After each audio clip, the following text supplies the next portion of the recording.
வணக்கம் எல்லோருக்கும். இன்றைக்கி ஒரு அழகான ஒரு அனுபவ பதிவு. இன்றைக்கி எல்லோருக்குள்ளேயுமே தீயினால் சுட்டப்புண் உள்ளாரும் மாறாதே நாவினால் சுட்ட வடு அப்படின்னு சொல்லுவோம் இல்லையா?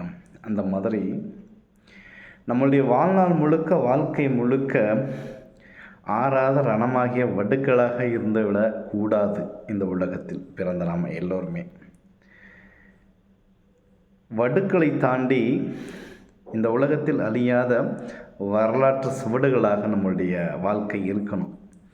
அந்த மாதிரி நம்ம அமைச்சிக்கிட்டால் மட்டும்தான் இந்த உலகத்தில் நம்ம பிறந்ததற்கு ஒரு அர்த்தமுள்ளதாக இருக்கும்.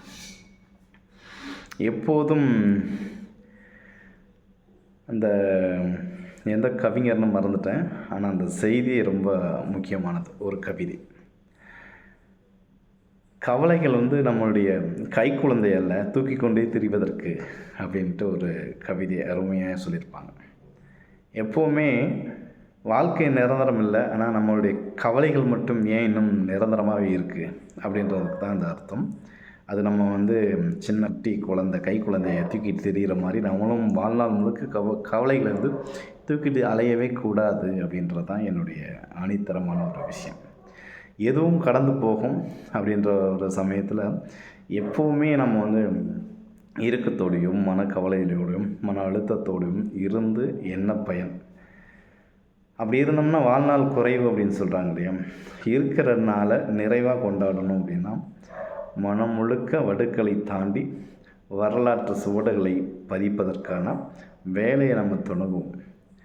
நிறைய விஷயங்களில் மனசுக்கு ஆத்மாத்மான ஒரு செய்திகளை கொண்டு செல்கின்ற அளவுக்கு நம்ம வாழ்க்கையை தினம் தினம் ஒரு மகிழ்ச்சி என்ற பாதையில் கொண்டு போகும். அப்படி போகலைன்னா நம்ம வாழ்க்கை முழுக்க ரொம்ப கஷ்டத்துலேயே இருக்கிற மாதிரி இருக்கும். அதனால் எப்போவுமே மனசை சந்தோஷமாக வச்சுக்கிறதுக்கும் நாம் ஒவ்வொரு நாளும் முயற்சி செய்யணும். சந்தோஷமாக வாழலாம்னு தான் நினைக்கிறேன், இருந்தாலும் நம்மளால் சந்தோஷமாக வாழ முடியலையே அப்படின்ட்டு நிறைய பேருடைய அந்த தருணங்கள் வந்து போகுது.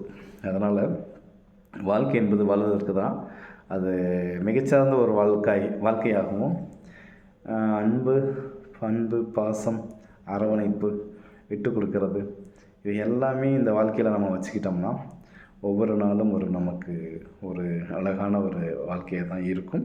அப்படி அழகான வாழ்க்கையில் எல்லாம் போகும், எல்லாமே போகும். ஆனால் வந்துட்டு போயிடணும். ஆனால் அப்படியே இருந்துச்சுன்னா வாழ்க்கை முழுக்க கவலைகளோடும் அழுத்தங்களோடும் இருக்க வேண்டிய சூழல் ஏற்பற்றும். அப்பப்போ எப்படி ஒரு பெரிய தொட்டியில் அழுக்காகும்போது அதை மீண்டும் சுத்தப்படுத்தி மீண்டும் அடுத்த தண்ணீரை நாம் நிரப்புகிறோமோ அதுபோல் நம்மளுடைய மனசுகள், நம்மளுடைய எண்ணங்கள் அனைத்துமே நிறைய விஷயங்கள் அடுக்கும். அதில் நிறைய குப்பைகள் வரும், நிறைய பல்வேறு விஷயங்கள் இருக்கும். அது எது நமக்கு தேவையோ அதை மட்டும் பூர்த்தி செஞ்சுக்கிட்டு வாழ்க்கையை இயல்பாக ரணம் இல்லாமல் கனம் இல்லாமல் வாழ்க்கையை சந்தோஷமாக வாழ்கிறதுக்கு தான் இந்த உலகத்தில் வந்திருக்கோம். அப்படிப்பட்ட வாழ்க்கையை நீங்களும் நானும் மற்ற எல்லோருமே சேர்ந்து இந்த உலகத்தில் பிறந்த எல்லோருமே மகிழ்ச்சியாகவே வாழ என்னுடைய அன்பான வாழ்த்துக்கள். நன்றி, வணக்கம்.